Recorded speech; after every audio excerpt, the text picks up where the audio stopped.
So tonight we'll go from the 8th chapter of the Nectar of Devotion, which is entitled Offences to be Avoided. So there are 64 offences in Seva Aparad. There are different types of aparada. Aparad means offence. So this comes under the category of nisheda. Bhakti-rasamrta-sindhu, Nectar of Devotion, teaches us about viti. Things that viti means vaiti, means things that we should accept, positive injunctions, and it teaches us about nisheda. Nisheda means negative injunctions, or things you should not do, or things that you should avoid or be careful of in devotional service. So you need to do both in order to become successful as a devotee in Krishna consciousness. Rupa Gosvami is quoted in the Shastras that the goal of Krishna consciousness is to always remember Krishna and to never forget him. So viti means those things which help us to remember Krishna, and nisheda means those things which will make us forget Krishna. So these aparadas, these offences in devotional service, they will, if we commit offences, it will cause us to forget Krishna, because it blocks Krishna's mercy towards us. Just like if there's a river flowing and then they dam the river, then the dam creates a blockage to the natural flow. So in devotional service, if we do not be careful, we will block the mercy which is coming from Krishna, the Daivi Prakriti, or the internal potency, and therefore we won't make advancement in Krishna consciousness. You can be doing a lot of service, you can be very sincere, but if you're committing offences, this will block your advancement. So offences are of four kinds: Nama Aparad, Vaishnava Aparad, Seva Aparad, and Jiva Aparad. So Vaishnava Aparad, there are various offences to devotees, of which there's mentioned there are 6 like categories of offences, which are there. Basically, 3 main categories is offences in the mind, offences through speech, and offences through action. That's the basic definition. Then you have Nama Parad, the 10 Nama Parads which are given, which we recite every morning in the morning program after Mangalati.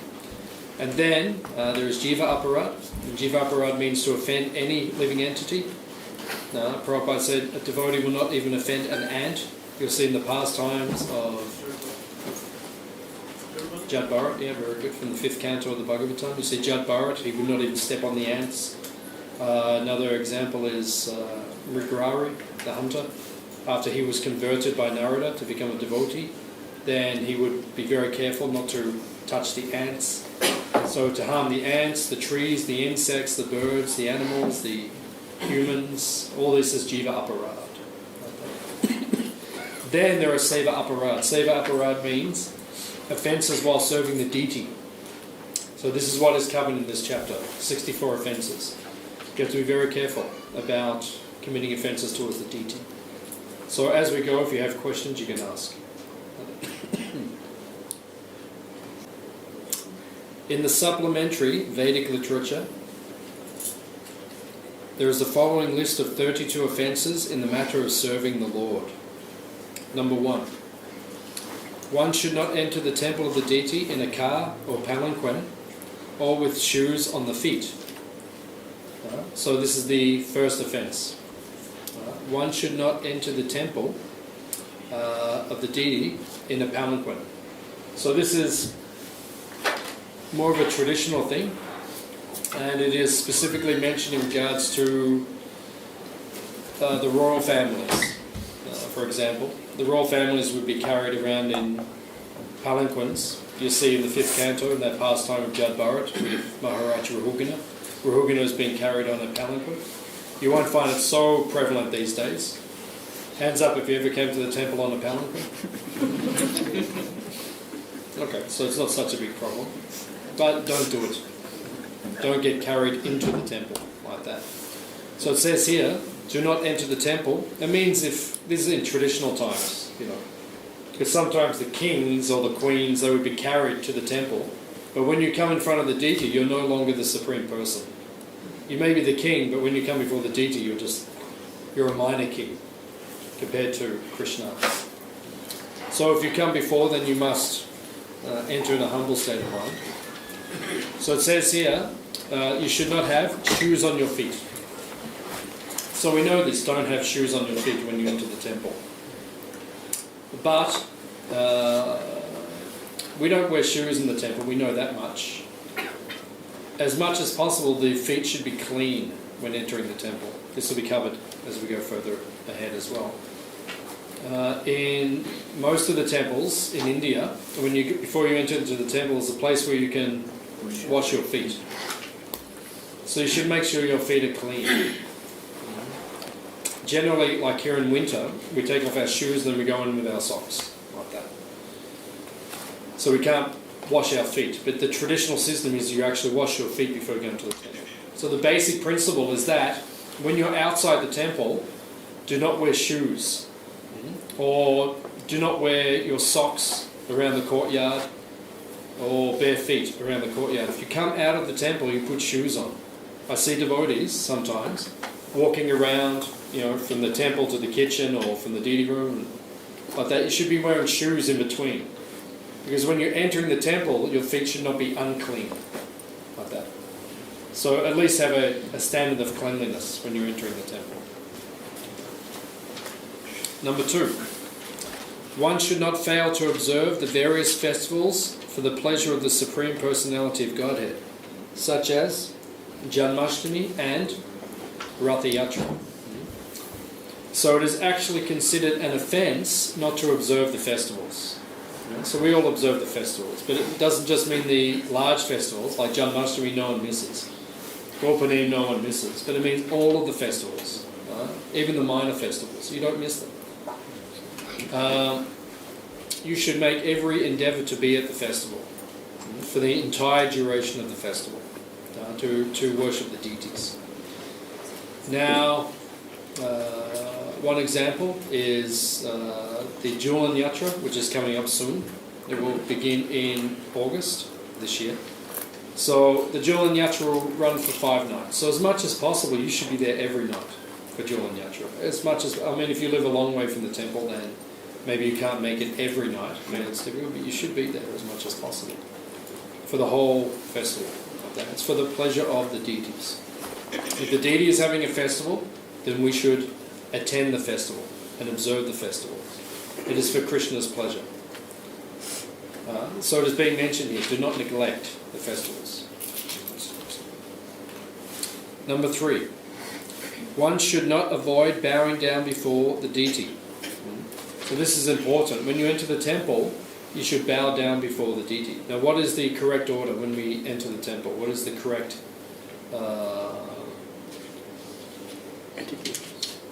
etiquette, yeah. What is the correct etiquette? What is the correct order in which we bow down? Who to first? Srila Prabhupada. So you go to Prabhupada, you offer your obeisances. Right? Now when you offer obeisances, obeisances means 9 parts of the body must be touching the ground.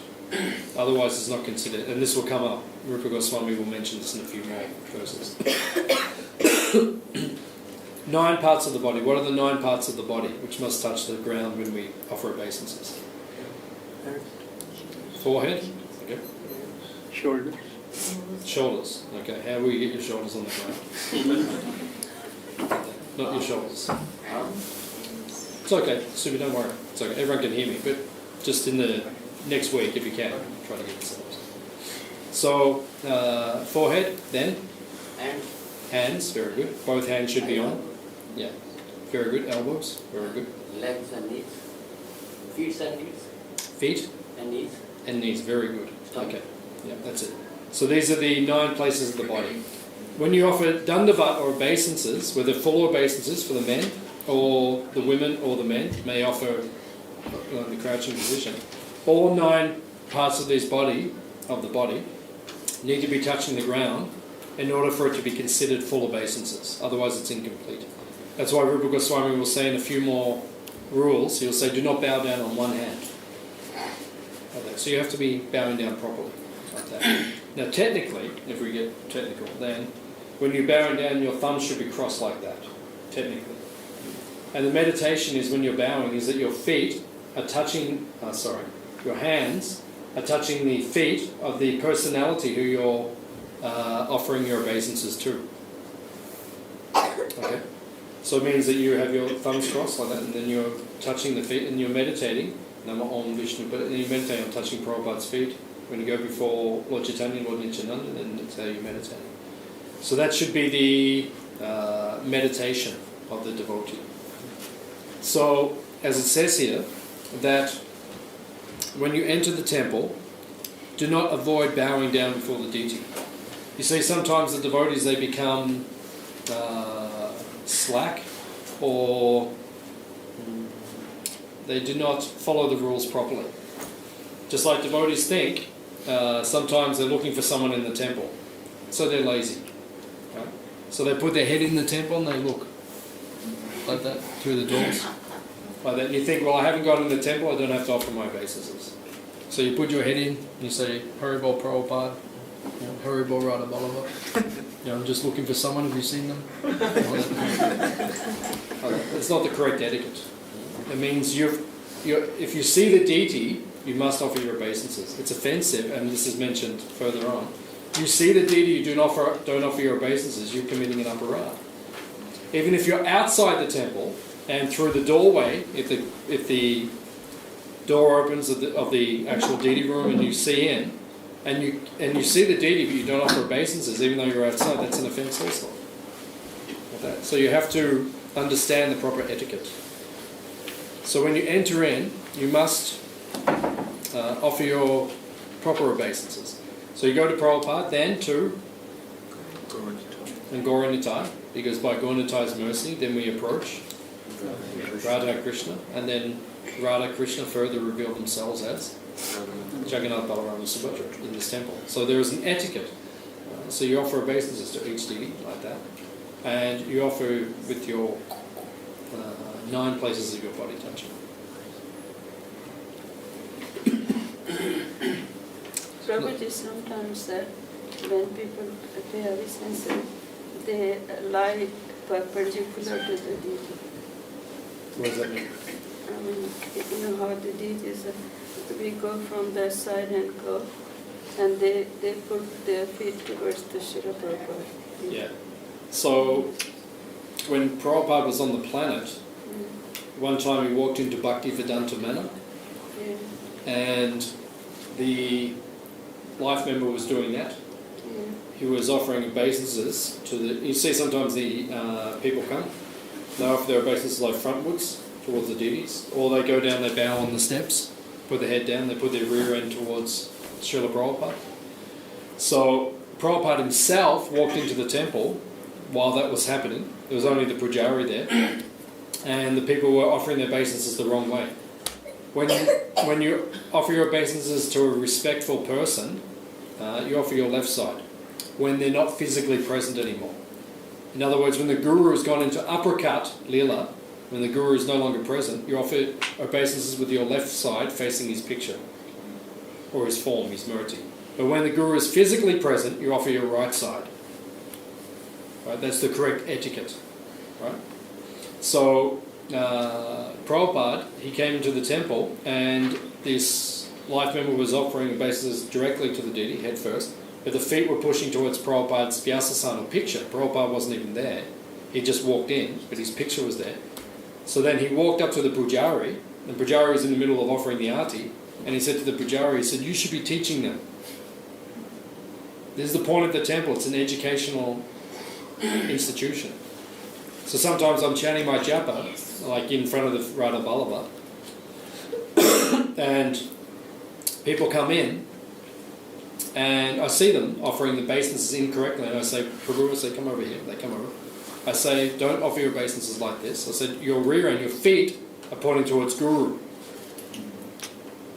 And, you think you're doing the right thing, but actually an offence has been committed. So I say, oh, I'm sorry, I did not know. So then say, okay, do left side. So if you see it and you don't correct it, then you're implicated. So it's your duty to teach these things to the people. The temple, all Indian coming, they're doing like that. All of them, they're coming. They do everything. So it's hard to tell everyone of them. There's so many. Yeah, so you should teach them. If you're there, if you're physically present, you should teach them.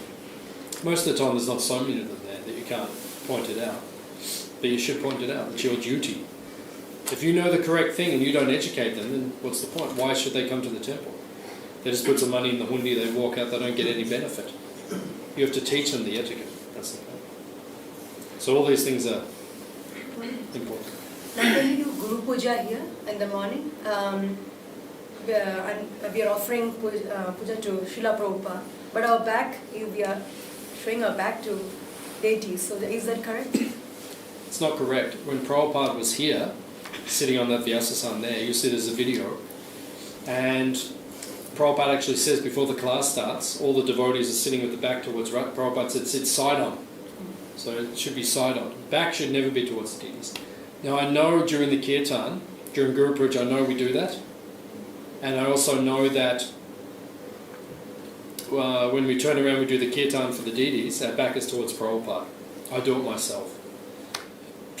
But when Prabhupada was physically present, even in the kirtan, he would be sitting up there and the Radha Ballabha was there. Everyone would actually face this way when Prabhupada was present. But I've seen now that our spiritual masters, Prabhupada's disciples, my guru, I've seen him. He had his back towards Prabhupada, like you were describing. And now you'll see when the gurus come, they do kirtan like that. So it's something that we do. But it's definitely something you could consider. But at least when class is going on, at least at that time, then it should not be like that. So it has to be one way or the other. Someone else had their hand? Is it okay to just sort of marginally turn? So in other words, you're just turning a little bit. In other words, you're not just fully... Be conscientious. That's sort of an etiquette. Yeah. Be conscious. That's it. Someone else had their hand? What about bowing the moment you open the door? The temple door, you open the door, pay obeisance, then go towards Prabhupada, pay obeisance. Before you approach Prabhupada, Yes. as soon as you walk in. Some devotees do that.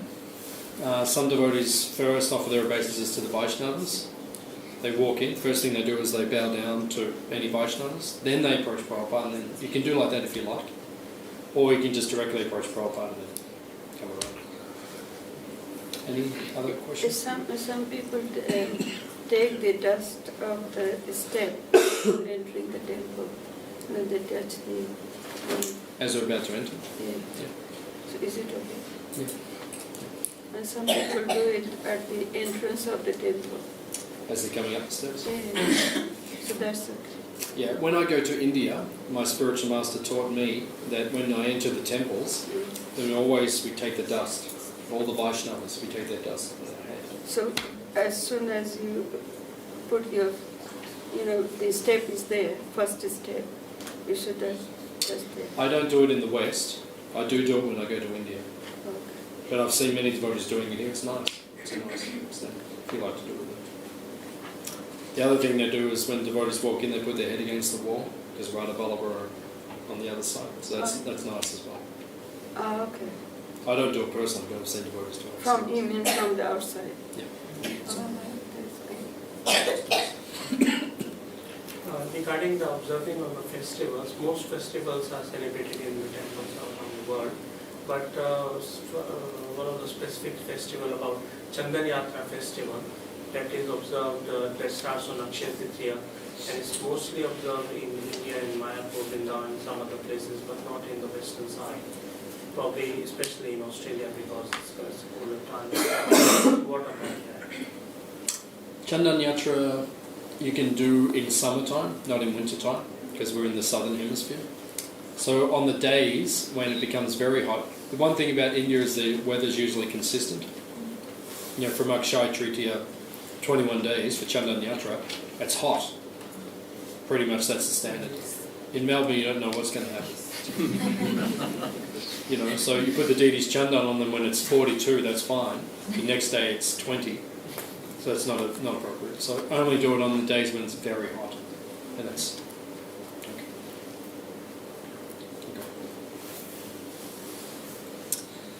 one should not enter the temple to worship the Lord without having washed one's hands and feet after eating. So after we eat, you have to wash your hands, your feet, and your mouth. It doesn't say that here, but actually that's the standard. Before you can enter the temple. So most devotees know these things. One should not enter the temple in a contaminated state. According to the Vedic scripture, if someone dies in the family, the whole family becomes contaminated for some time, according to its status. For example, if the family is Brahmana, their contamination period is 12 days. For the Kshatriyas and Vaishyas, it is 15 days. And for the Shudras, it is 30 days. So according to the Vedic scriptures, it says that when someone dies in the family, you should not enter for a period of time. So hands up if you're a Brahmana. Okay, 2, 3. Hands up if you're a Kshatriya. No Kshatriya? Hands up if you're a Vaishya. Okay, you're a Vaishya and Brahmana. That's good. The first was a Brahman, now I'm Okay, that's good. born as a Brahman. Okay, hands up if you're a Sudra. Everyone's humble. So the point is, for us to apply this principle, it means we should not go before the deities unless we're in a peaceful state of consciousness. That's the point. You shouldn't go in front of the deities and materially lament. Because actually that's what's taking place. It's material lamentation. So we should not go before the deities in that state. One time, in the very early days of ISKCON, 1966, 67, Brahmananda Prabhu and Gargamuni Prabhu, they'd been out all day, some sort of legal situation was taking place in ISKCON, and they were disturbed in their mind.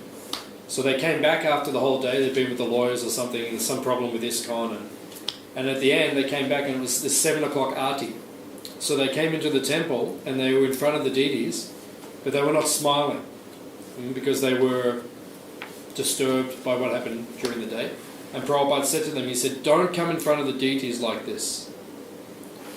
You should always be happy when you're in front of the deities, or meditating upon them in a deep state of consciousness. But if you're materially disturbed, if you're emotional and crying, and don't go in front of the deities. And if you're unhappy, don't go in front of the deities. Don't subject them to what's going on in your material mind. Right? So that's why it says here.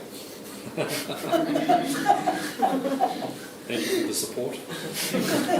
So that's why it says here that if you go in front of the deities, you should not go for 15 days, 12 days or 30 days like that. We don't follow that in ISKCON. But we should not go before the deities in a disturbed state of mind. That's the point.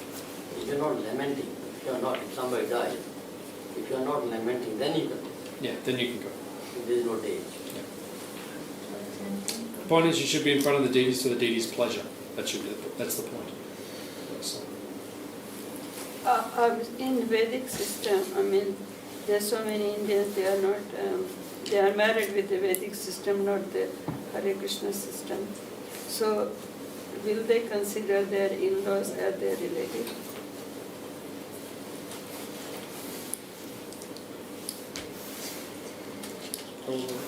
Sure. Because they are not married according to Hare Krishna. I don't really understand the question. I don't think it's so important. Okay. It's not so important.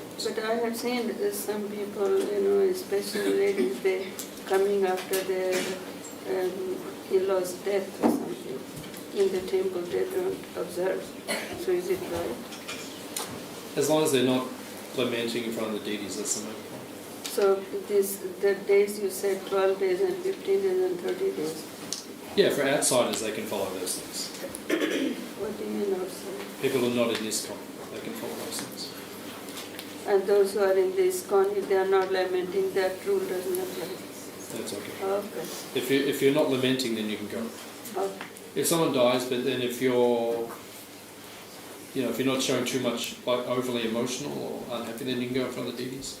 All right. If someone dies, then it's good to be with the deities, because the deities will pacify you and they'll help you. All right. But you should not be in the wrong mood in front of the deities. I got Yeah, if you're all emotional, then don't go before them. Wait for some time.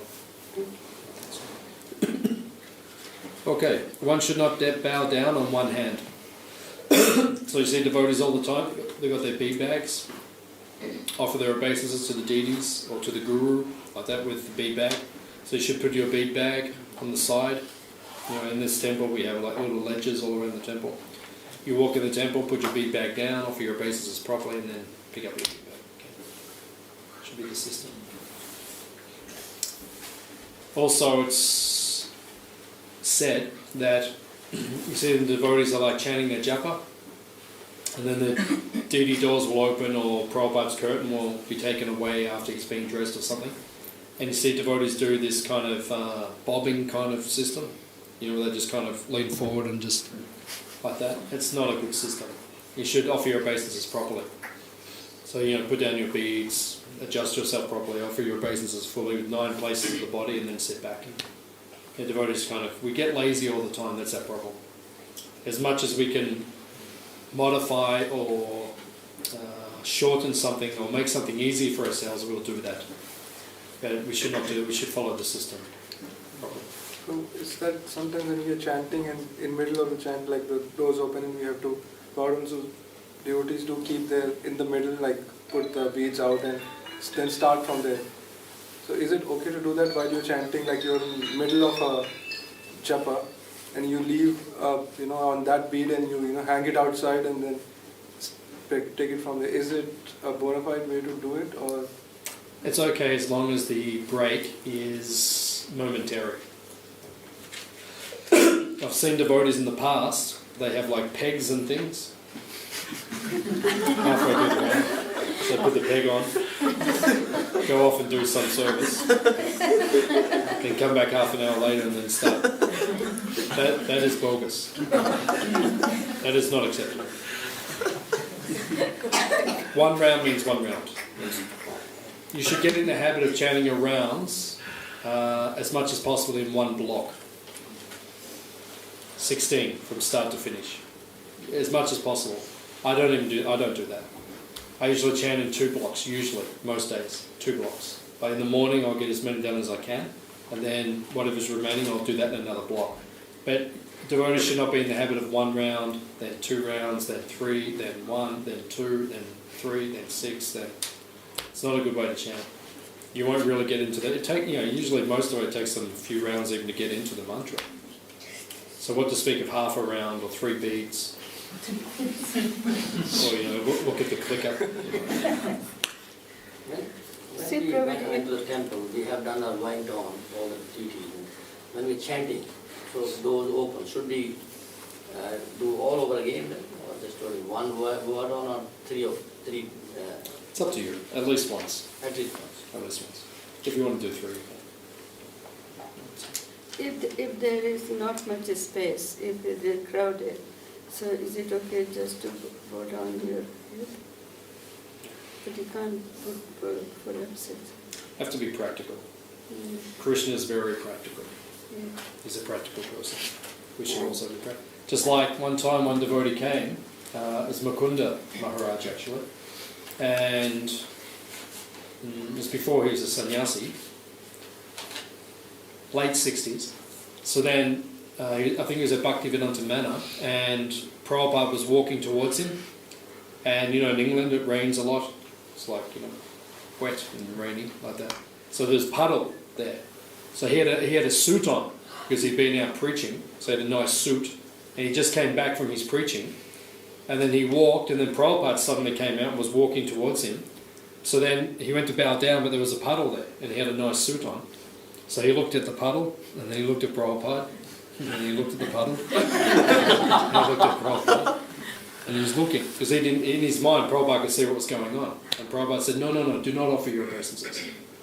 Prabhupada was practical, as if Prabhupada would be impressed if your whole suit in the...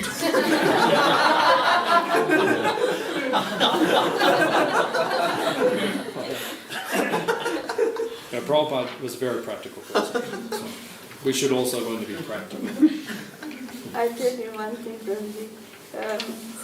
There's some ladies, when they used to do chanting, when they used to leave chanting for a little while, they used to put their hairpin on the Vita and the mala. And your Guru Maharaj really got annoyed with them. He said, do not do this again. Good.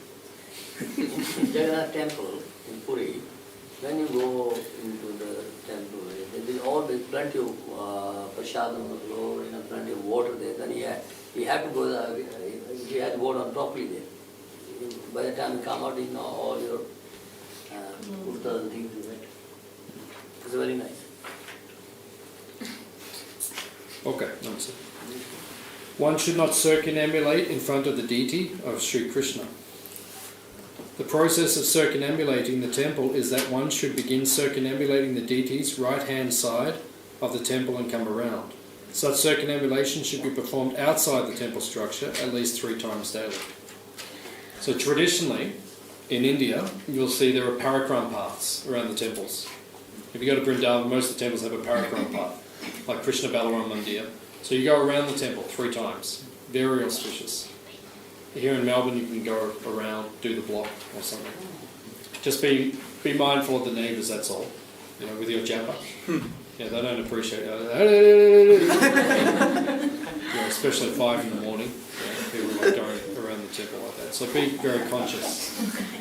We have neighbours and we have good relationships, so be conscious. But it's very auspicious to go around the outside of the temple. It says, do not circumambulate in front of the deity. Particularly that means other people, other persons.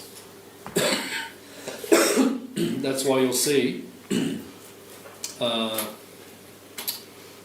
Tulsi Aarti. We do Tulsi Aarti and we circumambulate after the deity's curtains are closed. That is the system. Even Tulsi Devi herself should not circumambulate in front of the deities. Like that. So this is what it means. Don't circumambulate in front. And Prabhupada, because in Mayapur, every morning Prabhupada used to circumambulate Radha Madhava, and they still do it now. In Mayapur, if you go for the morning program, they take Prabhupada's murti off the altar, and then they go around like that. So they go around Radha Madhava. But when Prabhupada was physically on the planet, every time they came in front of Radha Madhava, he would spin around, and then he would keep going around. So if you're in Mayapur, for example, and you're going around the deity inside the temple, then you pivot around. Somehow Prabhupada must negate the circumambulating process or something like that. They do that still now. When they do Prabhupada's murti, they do a circle and keep going. I have one question. Circumambulation. In the Vedic culture, they have some kind of a pujas and all those. In that, they say that we have to, they can't go out. It's just they don't have the place to circumambulate the deity outside. So when they finish the puja, they have to circumambulate in front of Krishna, thinking that Krishna is in the center. You circumambulate. Is that okay? Yeah, I think that's what it's getting to. Like if you're doing that kind of circulating in front of the deities, then Prabhupada would always do that circle. So I'm not sure. Circle means like in the general system is you go around the temple from the outside. That's the general system. But in the home, when there's a deity and we are doing puja, at the end of the puja, we have to circumambulate. But that time we can't circumambulate outside, So you go around the block. We just circumambulate, no, because of the puja you shouldn't be going out and out. And do it in your mind. You shouldn't circumambulate in the room like that? Not unless you can physically go around the deities, then. Not so necessary. In your mind you can do it. When you say start from the right side, in this temple, where should he start? Means that if you're going around the deities from the outside. Yeah, I mean, you said to circulate the temple. So, from where do you start? From the... Start from the front gate. The front, but the deities are not the front there. The deities are facing east. So, should we start from the... Whenever you circumambulate someone, you keep your right to their, that's how you circumambulate. Right side. Your right side. When you circumambulate Tulsi, like that, your right's always to the person. When you go around Govardhan Hill, or when you go around the temple, you're always doing with your right side. That's considered respectful. If you circumambulate someone with your right side, that's respectful. If you circumambulate with your left side, that's considered disrespectful. No, that's the dead body will be. Okay. One should not spread his legs before the deity. So I think we mentioned this the last couple of weeks. Don't put your legs out in front of the deity or any superior person. Right? Someone who is more superior than you, don't put your legs out in front. Prabhupada would actually correct devotees if they put their legs out in front of Tulsi Devi. Prabhupada would say, put your leg back. So if your leg is sore, then you stand up. Instead, go to the back. One should not sit before the deity holding the ankles, elbows or knees with one's hand. Right? So don't be in front of the deities like this. You know, and sometimes you see, like during the arti, some Indian people, they're just like, you know. It's not very good. You know. They're judging Krishna. Yeah, you don't stand in front of your guru who looks like, you know. Yeah, so it says don't put your hands on the, it says on the knees, it means don't be casual in front of the deities, be respectful. You hear Prabhupada on the japa tape, you know, when Prabhupada's chanting japa, sit properly every morning. Yeah, you listen to the japa, it comes around every 7 minutes. Sit properly. You know, Prabhupada says it every morning, sit properly. Like that, so sit properly. Be respectful in front of the deities. Don't be casual in front of the deities. A lot of people go to the temple, they do like this, like that, like this, like this. When they come in the temple. Yeah, they kiss the floor. So should we tell them not to do it? Please.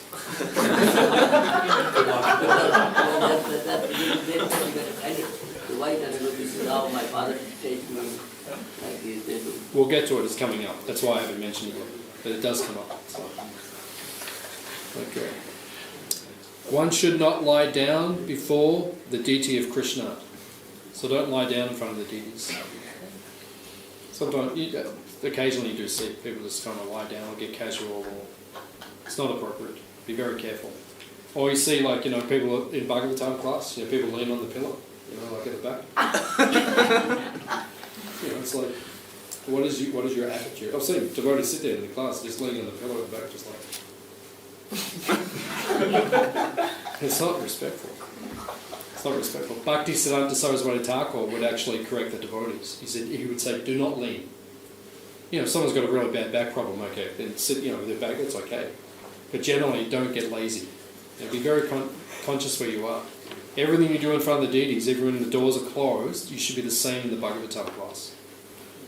See, sometimes the doors in the Bhagavatam class are not very good. The etiquette should be good. So, someone put their hand. Yeah, actually, I was attending another course, and it was indicated in that course by sitting like this, even in any mundane course, and specifically in the spiritual atmosphere, it directly indicates that that person is not at all receptive. So It can mean that. yeah, It can. the main thing is like usually even in the yoga, normal other yoga, we keep our hand like this, so that because we are receptive. Similarly, we should have an open posture, not like this, because that directly indicates we are not receptive. Yeah, I mean, if you study body language, this usually means someone's defensive.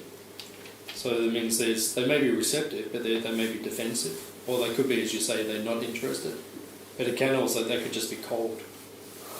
Sometimes people might think because they're cold, so it doesn't mean they're not receptive and not warm. Other people, sometimes they're listening very carefully. But it means they're defensive, they're not submissive to what you're saying. So it means different things. Also can be a nervous disposition as well, so it's not necessarily intended, you know. It could be just a habit or something. Sometimes kids, they lie in the temple room. So is it okay for them, or no, we should correct? No, the children should be taught etiquette in the temple. It's not a playground. You know, the kids, they should be, like, you know, at the farm, sometimes the kids are in there, if I'm giving a class, and they start lying down, I said, hey, don't mind it, you're in the temple. Krishna's here. Like that. So if they need to lie down, they can go outside. We have now, at the farm in the back room, like the kids' room, we have the speakers there. So the mothers can go in, they can listen. So we really need that at this temple. Something we've talked about for years. There really needs to be a speaker system so the mothers can go and take their children, they can do what they want. They can still Okay. One should not accept prasad before the deity. So if you get prasad, don't eat it directly in front of the deity. It should go to the side. In this temple, you shouldn't do it anyway because the nature of the temple is that everywhere is in front of the deity. So if you get any Mahaprasad, you should take it outside. But in the temples in India, people get prasad, like in Radha Govinda temple in Jaipur, they get prasad, but they'll go around the back of the deity's altar and they'll take it. Prasad means like a little bit of prasad. But Not like in ISKCON, prasad means. in Govindaji Mandir in Jaipur, they are distributing the laddu prasadam in front of everybody. Always, Yeah, distributing's okay, but not taking it in front of everybody is eating, in the front of Whose deity is that? Radha Govindaji. Yeah, whose deity is it? There's Rupa Goswami. Rupa Goswami, who wrote this? Right? So it means they don't understand Rupa Goswami's. That's why he wrote it. You should not eat in front of the deity, it's not respectful. Even drinking water is also not permitted, no? Even drinking water also? Nothing. Nothing. No, I mean, it's Krishna's there. You don't sit in front of Krishna just, have a drink. True, actually, if you think Krishna is your friend or what, if you think Krishna is your brother or if you think Krishna is your father. You can think Krishna's whatever you want. Then if you have that You can think mood, Krishna is your older brother, but the older brother will smack you in the head. Very soon. So do whatever you want in front of the deity, but when he hits you, don't be upset. There's one person who was taking darshan, in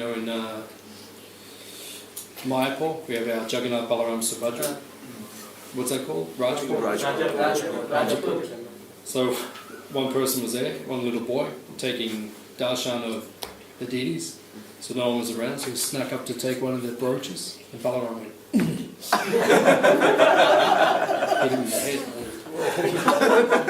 Ran off the altar. So do what you want, but be ready. What about during festivals? Because sometimes you can be in the temple for three hours for some chanting and no water for 3 minutes can be a Yeah, that's practical. Yeah, that's practical. Yeah, if you're sitting here for 3 hours, there's like an abhishek and everything, and you need water, then you take a little. Krishna's not going to chastise you. But it means don't just sit there and have, if you're giving Bhagavatam class, we're permitted to drink some water if the speaker needs to drink. But it's not that everyone should just be eating and drinking, it's not respectful. Okay.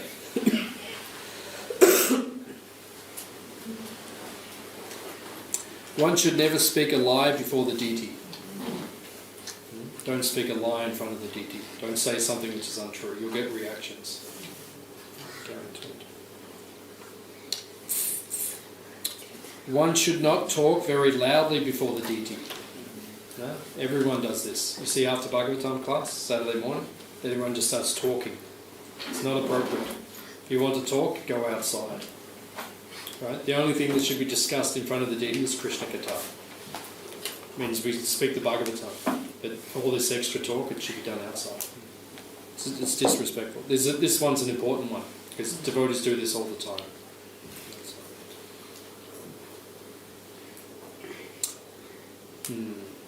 One should not talk with others before the deity. One should not cry or howl before the deity. So you shouldn't go before the deity get all emotional. That's what the other point was. Don't go before the deity and start crying and doing all this emotional stuff. In Vrindavan, in India, sometimes you see Sahajiya people, they come in before the deities, they begin to roll around on the ground in front of the deities, cry, and they do all this thing. So then they went to Prabhupada and they said, what should we do? Prabhupada said, kick them in the head. So the next time it happened, one of the devotees went up and kicked him in the head. And then everyone got very angry, and they all, it was a big fight. And then they went to back to Prabhupada, and they said, Prabhupada, someone was rolling on the ground, so one of the devotees kicked him in the head. Prabhupada said, I did not mean it literally.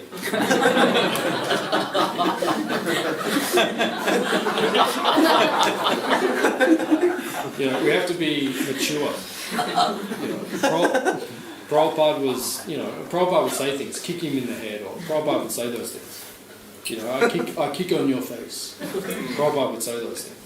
But we have to be mature in applying the Guru's instructions. It's like keeping people. But the point is, we should not be artificially emotional in front of the deities. If tears come naturally, because Giriraj Maharaji wrote to Prabhupada one time, he said, whenever I see the deities in the arti, not whenever, but when I see the deities sometimes in the arti, Radha Rasa Bihari, he said, tears come to my eyes. Prabhupada said, this is very good. This is what should be happening. Tears should become. It should not be artificial. That's the point. Prabhu, can I ask one question regarding that? Prabhu, if we have any problem, we will tell only Krishna, no Prabhu. And how we will not cry in front of him? Yeah, but it should be intimate. It should be intimate. It shouldn't be like a big show and everyone sees it and it's causing a disturbance. At home, I'm saying, like. Yeah, at home you can do whatever you want to do. But can we cry? It will giving him distress. If it's sincere, if it's real, then that's okay. None of it's artificial.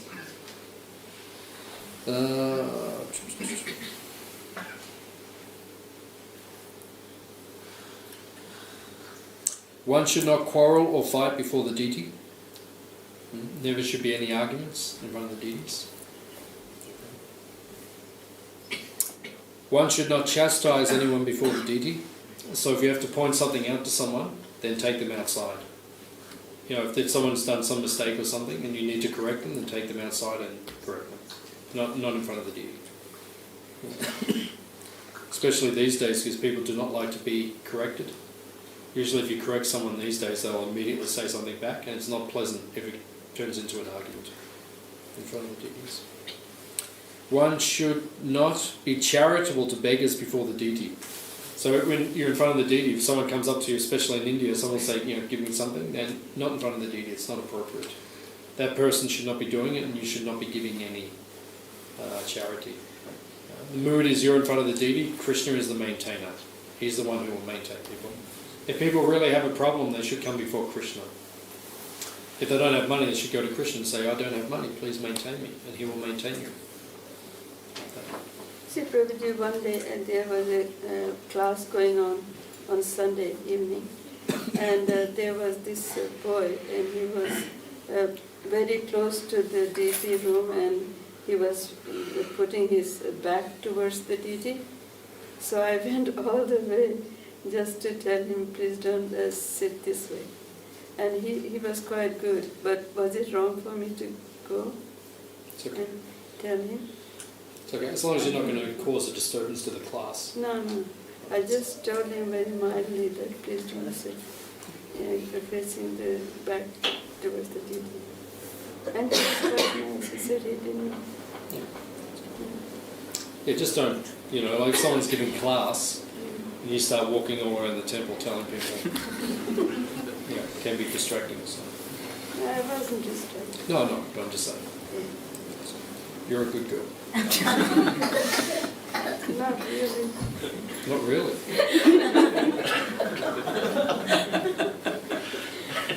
It's not very good.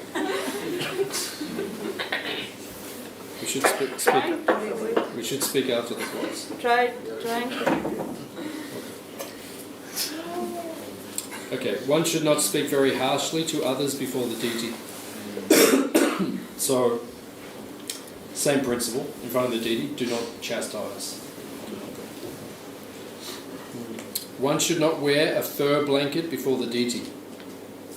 So you should not go before the deity wearing fur or anything, leather, anything which is made from animal products actually. Devotees shouldn't wear leather. Should not wear leather like that. I don't wear leather. Bhaktivedanta Swami is very particular about this point, about devotees being ahimsa. That these days there are so many good shoes and things which are not made of leather. So you don't need to wear leather. Your belts, you can get, they make everything these days. So you don't need to wear leather, actually. So especially in front of the deity, it's actually offensive if you're wearing leather or fur or skin or something which is made from an animal product. It's not appropriate. And you'll see, I've seen people wear leather jackets into the temple like that. It's not appropriate. Maybe don't correct them directly in front of the deity, but outside, maybe if you can explain to them nicely, you have to be careful, but just explain to them, say this is not appropriate in front of the deities.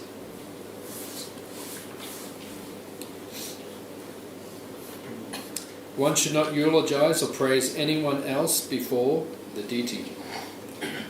So generally, we should follow etiquette in front of the deity, which means we should not praise others in front of the deity. If you see another devotee you haven't seen for a long time, you shouldn't offer your obeisances to them in front of the deity. Even the spiritual master, you should be conscientious in front of the deity about offering your obeisances. If the deity doors are closed, that's different.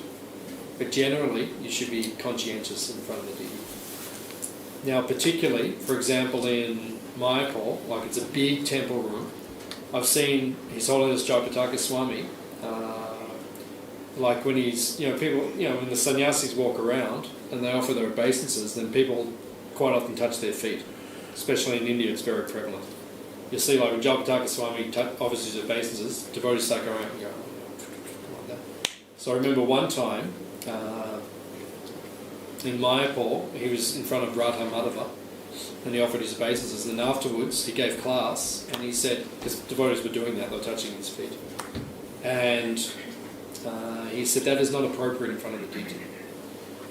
He said outside the temple, then maybe you can touch the Guru's feet, but not generally when the Guru is offering obeisances. That's not generally the time that you do it. Generally you should do it when you're offering your obeisances to him. Like if you come before the spiritual master, then you offer your obeisances, you can touch the feet at that time. Now it's an important etiquette that women should not touch the sannyasi's feet. You have to understand this, don't touch. I've seen Jaipataka Swami sitting here and having Guru Puja, and some of his female disciples touching his feet as they came up to get cookies and offer flowers. And he said at the end of the kirtan, the Guru Puja, he said, do not touch the sannyasi's feet. It's not the system. Like that. He said, you touch your husband's feet. He said the husband will touch the Guru's feet and the wife will touch the husband's feet. That is the system. So when you are in front of the Guru, then do not touch his feet unless you are in, if you're offering your obeisances to him, then you can go and directly touch his feet. That is acceptable.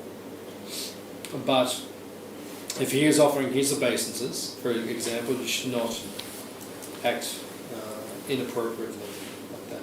But it's actually part of the etiquette of worshipping the spiritual master is that you should touch his feet when you see him. That is the system. Unless he is otherwise. Or even a sannyasi or a senior Vaishnava, you can touch the feet when you offer your obeisances.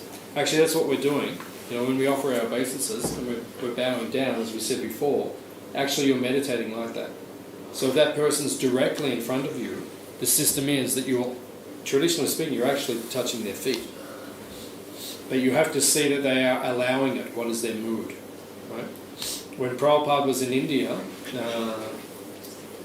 when he was in public, like sometimes you do a pandal program, and there'd be thousands of people, and afterwards Prabhupada would be walking through, thousands of people trying to touch his feet.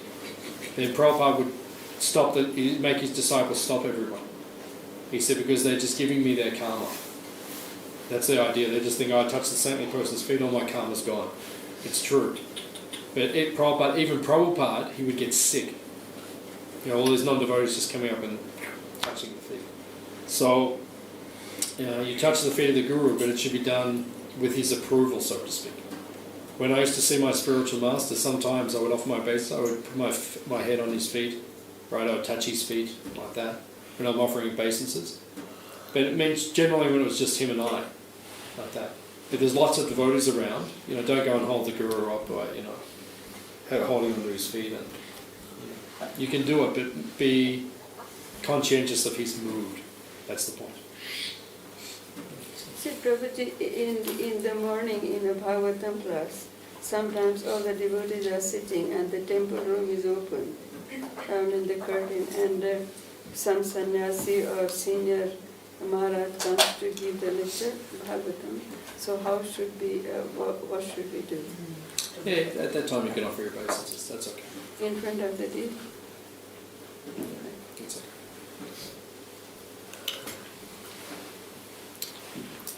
And also when you're directly worshipping the deity, and Prabhupada points this out, that if you're worshipping the deities in the temple, you should be touching their feet before you begin the worship.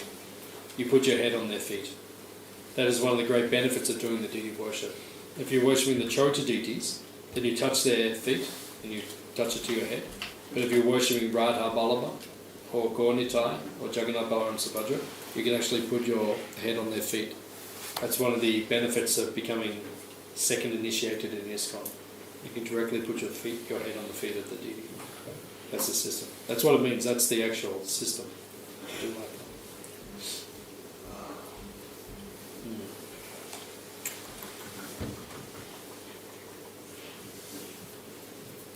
One should not eulogize or praise anyone else before the deity. Is that how I go into that? Yeah. That was the last one I read? Okay. One should not speak any ill names before the deity. So do not call anyone any names. If you're in front of the deities, then be conscientious. One should not pass air before the deity. Particularly, this means in the deity room itself. Particularly. Right? It's an offense if you're doing the puja, if you're dressing the deity or bathing the deity, and you pass air in front of them, it's quite an offense. So then one will say, well, what can I do? Right? The main thing is you should regulate your eating. That's the thing. If you're regulated in your eating, then you won't have so much flatulence or so much air passing like that. If you're irregular in your habits, if you're eating too much of the wrong things, if you're not controlling your tongue, then that's when these problems take place. So it means more in the actual deity room, but even in the temple room you should be conscientious. Like that. If you have a problem with this, because devotees do have problems, then regulate your eating. And you'll see the problem will improve dramatically, like that. Especially it means, if you're having this problem, then fast. By fasting you'll clear out a lot of the irregularity in the arm and the undigested food and those things, and then start fresh and control yourself. Especially directly in front of the deity, it's offensive. One should not fail to worship the deity according to one's means. In the Bhagavad Gita, it is stated that the Lord is satisfied if some devotee offers him even a leaf or a little water. This formula prescribed by the Lord is universally applicable, even for the poorest man. But that does not mean that one who has sufficient means to worship the Lord very nicely should also adopt this method and try to satisfy the Lord simply by offering water and a leaf. If he has sufficient means, he should offer nice decorations, nice flowers, and nice foodstuffs, and observe all ceremonies. It is not that one should try to satisfy the Supreme Lord with a little water and a leaf, and for himself spend all his money on sense gratification. So this means, especially when you're worshipping the deity in your home, don't just offer the deity, a few nuts and a few sultanas. Right? And then the rest of the family eats rice and sabji, and that's not appropriate. So the point is that whatever you are taking, that should be the prasad of the deities. And you should be offering the deities the best thing that you can offer according to your means. So, if we're cooking at home, it means we can't eat curry pakoras every night. You can, but, your body may or may not be able to digest that. So the deities, they can eat that all the time, but for yourself, you should be eating probably... So it means that everything you're eating should be offered to the deities.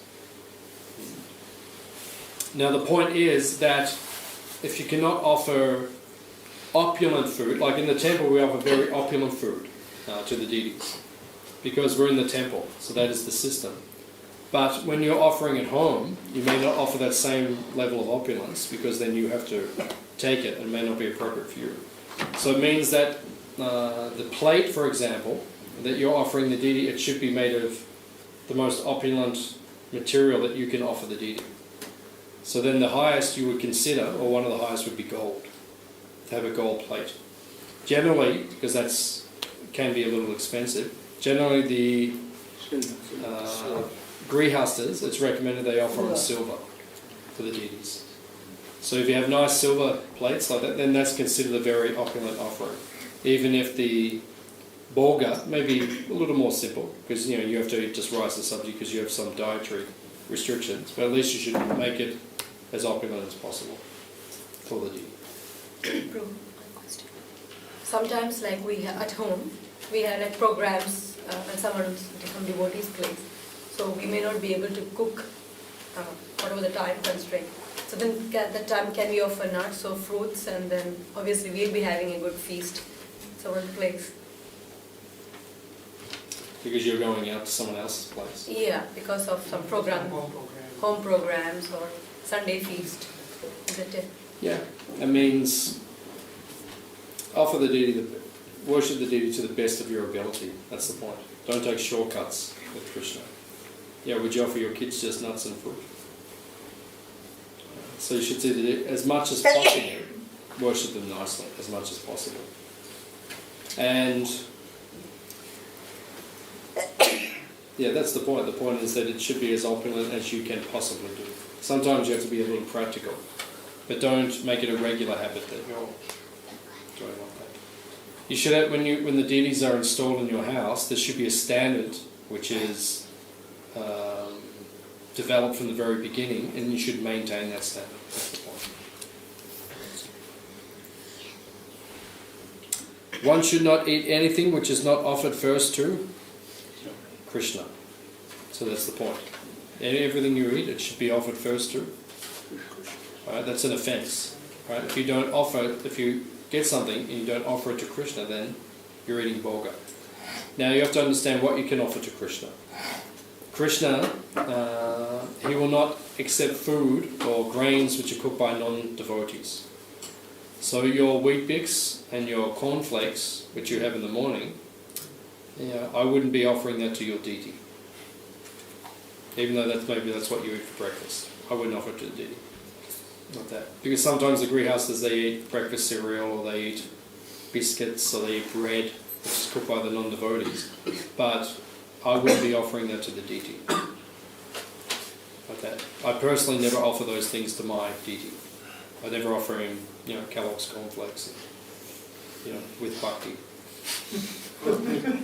Milk. Milk we can offer. Yeah, milk you can offer, that's not problem. But don't offer grains which are cooked by non-devotees to the deity. That should be the standard. So it says he should only eat prasad. I have a very important question because I've been for a long time, I did not know what to do. See, we are making the dough for the dosa and everything, dosa or idli, and then what happens is the first day we take the dough and then we make the dosa or idli and then we offer to Krishna. So then what happens? The dough is cooked the dough stays for 2 days at least minimum. So for the next day, I do not know whether we can take the same dough and then again make the idlis and again offer to Krishna. So this is Depends on the consciousness. Because Prabhupada said both ways. If you're offering it, and when Prabhupada said at our restaurant, say like Gopal's, you cook in the morning or one of the catering events, so we're cooking pots of rice all day. So we don't offer every pot of rice. We make one offering in the morning, and then for the rest of the day, even if we cook another pot, that's considered prasad. Prabhupada said that. So in your home, it just depends what your mentality is. If you're making it and then you're in the mentality, okay, now this is prasad, then whatever you make, that's prasad. If the mentality is that it's not offered to Krishna, then it's not offered to Krishna. No, you don't understand what I'm saying. So for example, we make the batter for 3 days. Okay? Yeah. 3 days. So today I offer to Krishna. That's what I'm saying. So if when you're offering that, then your whole mentality is the rest of that, when I make it, that will be offered. It's the consciousness. If you're in your mind, if you've already offered it all to Krishna, whatever comes from this, what I've made, then whatever doshas you made or whatever idlis you made, that's for Krishna, then it's all prasad. Right? But if you don't have that mentality, just think whatever portion I use today, then that is prasad. Yeah, that is prasad. Yeah. Okay, So we it's can up to think you. like that. Okay. So you split the dough in 3 ways, Take so much out, then So like if I get the milk from the fridge, right, sometimes I offer Krishna a cup, but my mentality, because I know other people are going to be like my mother's staying or something, So I think, okay, she's going to come to the fridge all day, take the milk, put it in the cup of tea. Yeah. So my mentality, I take 1 cup of milk from the milk, but my mentality is that whole 1 litre is offered to Krishna. So that's all prasad. But then if she's not there, it's just me in the house, then maybe I'll take a cup for breakfast, and then next day I'll take another cup, but that's bhoga. So in your mind, if you've offered it, it's offered. If you haven't offered it, it's not offered. Okay? If you offer milk every day to Krishna, you have to take from the same bottle, you have to offer them every day. You know? Some people they don't use the bottle. I just You have answered. to have 1 bottle every day, then in Krishna you have to offer milk every day. We offer every day. So means we take so much, we offer them, we take so much, we offer. Otherwise you have to have 5 bottles which we can't drink. We can take so much out. I just answered the question. There was a Prabhupada letter where he was talking about, I think, I'm not sure if it was a letter, but more of a conversation, he was talking about restaurants in the city.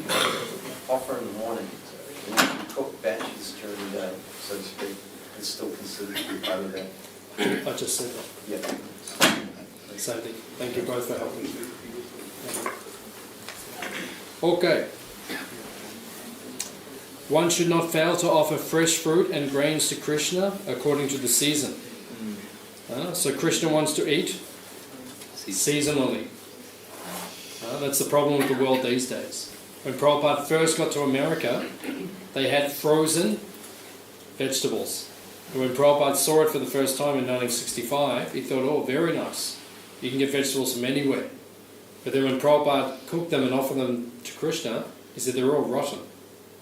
He said it's not good quality. So Prabhupada did not like frozen things. You should be offering fresh things which are seasonal. So as much as possible you should be offering things from this part of the world, like mangoes are from Queensland and bananas are from Queensland. I mean, of course we do offer these things to Krishna, but the best is when you grow it yourself. That's the best. You know, if you're attached to mangoes, you should go and live in Queensland. But you can offer anything to Krishna, but it's better that you offer things which are seasonal. And particularly if you're in India, where there's so much variety and there are seasonal things, you offer the seasonal things to the deities. Yeah, when Chiku comes. Anyone had Chiku? Like that. So when Chiku comes, then you offer that to the deity. It's very nice. Or when mangoes first come, then you offer them to the deities like that. It's very nice. It's mixed up now in the world because you can get anything anytime. So. Okay.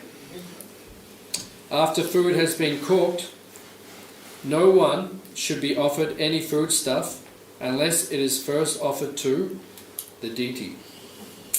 So when the food is cooked, it must be first offered to Krishna.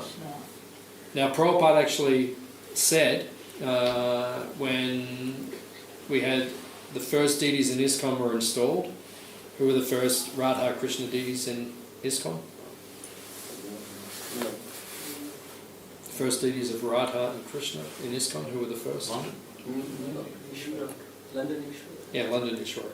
Radha London Ishwara. So when Prabhupada installed Radha London Ishwara, they made the offering, but the things were running a little bit late. Sometimes happens in ISKCON. Things are running a little bit late. So then they were just made the offering to Radha London Ishwara behind the curtains, but the program was running late and all the guests were outside, and Prabhupada noticed they were getting restless and some people may have been leaving. So even though the plate had just gone onto the altar, Prabhupada said, start making up plates and serving everyone prasad. Okay. But the point is that first has to be offered to Krishna.